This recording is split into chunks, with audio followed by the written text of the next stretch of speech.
Иногда все начинается с одной случайной встречи. Я ее видела на стене института Микаэляна. Она уже разрушалась, но в ней было столько много тепла, что пройти мимо я не смогла.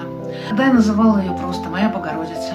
Потом мы нашли автора, и она обрела имя – Мозаика Зохраба Мирзояна. А сейчас с нами Люсине Петросян. Она исследователь монументального искусства. Профессионал. И она помогает понять, как сохранить эту мозаику. Мозаика находится на стенах медицинского центра, да, где лечились многие люди, она давала надежду, теплоту. И вот сейчас она нуждается в нашей помощи и опеке. Էսքիզը կա, հեղինակային էսքիզը, որը մեզ կօգնի նույն ձևով ստանալ խճանկարը վերականգնել։ Որ եթե գիտեք մասնակիցներ, ովքեր մեզ կարող են օգնել այս հարցում, խնդրում եմ գրեք եւ միասին փորձենք փրկենք այս արվեստի ստեղծագործությունը։